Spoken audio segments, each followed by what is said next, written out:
Welcome to Small Space Cooking. My name is Valerie Murphy. The reason I call this small space cooking is because I live in a small space. Having lived in small spaces for as long as I have learned to not sacrifice flavor when I cook, but to cook efficiently.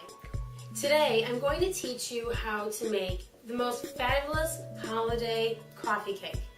It's going to be simple, quick, easy, and any stay-at-home mom who's busy with their kids, any full-time mom who has to make something for a holiday party, any guy who wants to make a simple cake to impress a girl over the holidays, this is the cake for you.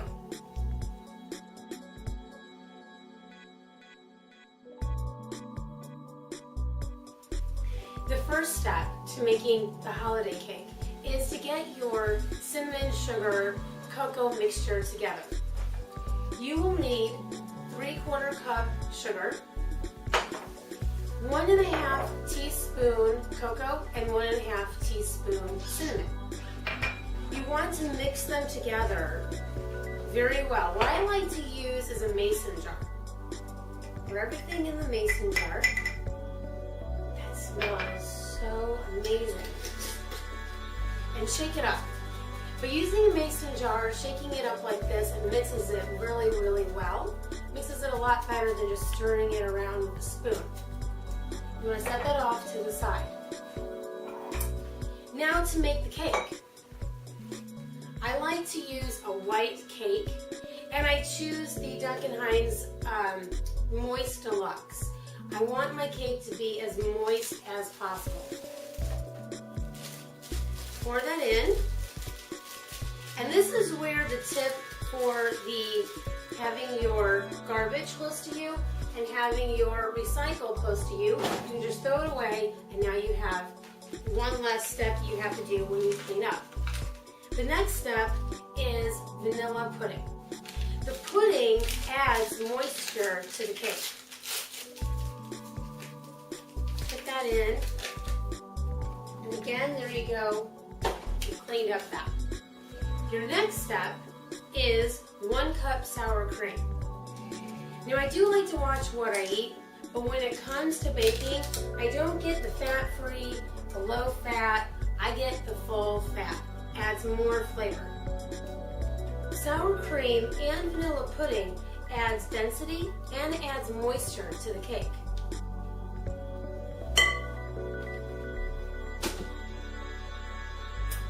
The next step is 4 eggs. Now, some people will say you want your eggs to be at room temperature before you use them. The more warm the cakes are, the more warm your eggs are, the more volume you'll have to your cake. However, if you use an electric mixer like I will be, the electric mixer actually warms the eggs up as it's mixing, so it won't curdle the batter. And the last step is 2 teaspoons of vanilla. Now I like to use my hand mixer instead of mixing it by hand.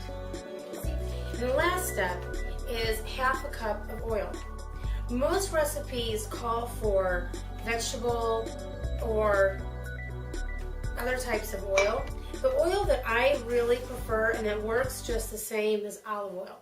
Olive oil is healthier for you, it's better for you, it's great to moisturize your skin, your hair, your nails. I prefer to use olive oil, it works the same just as vegetable or canola oil. We're going to go ahead, we're going to mix that in really good.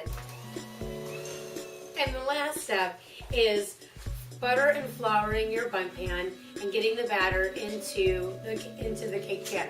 You will need a bundt pan. I prefer to grease my bundt pan in the natural way, which is using butter and then flour.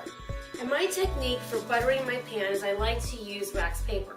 Some people may use paper towels. My concern is that the bits of the paper towel may get into the butter. With wax, that doesn't happen. And with wax, the butter doesn't stick. So it's easy to slide in and out of the grooves.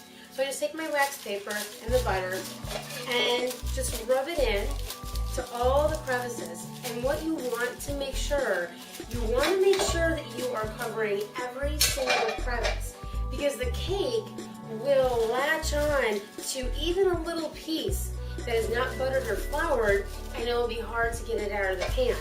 So you want to make sure you're completely covering everything, even the edges, even the top of the edges, because the batter may bleed over a little bit and touch the top of the pan. It'll stick and it'll be hard to get out. Now to put the batter into the bun pan.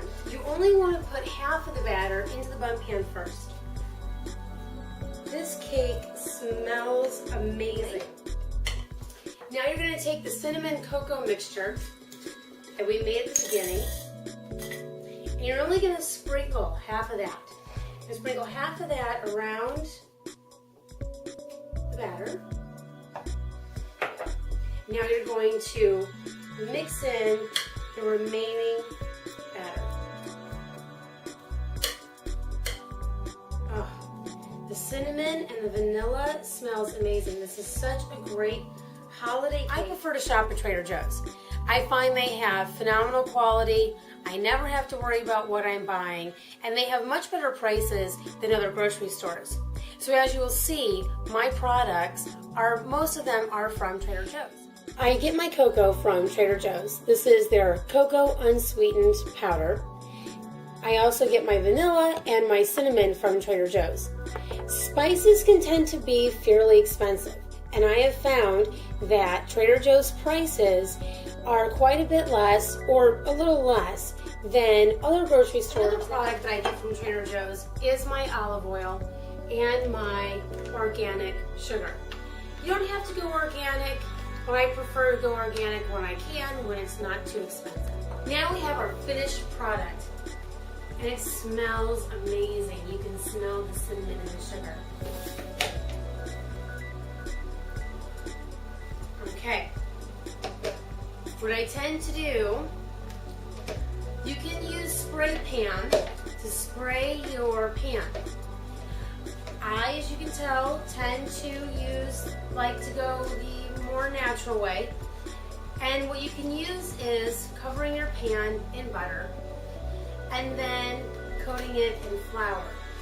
For some reason, and I think maybe it's because of the sugar, this cake tends to stick on the sides. So I try to take my spatula or even a butter knife and just kind of try to loosen that around the edges. Eventually it'll come out.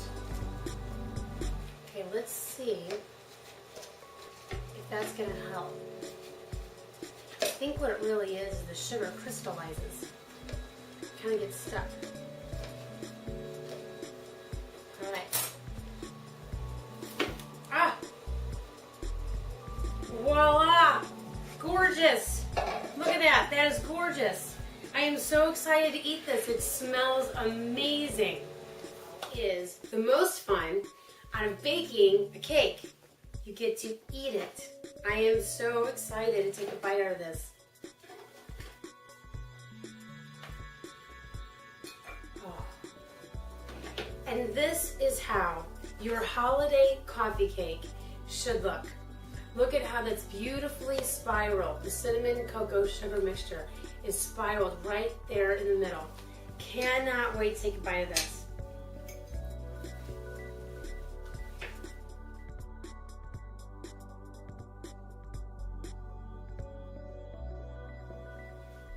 Thank you for joining me today at Small Space Cooking. I hope you enjoy this holiday cake year-round. It fits perfect with family, friends, and a cup of coffee. Happy baking.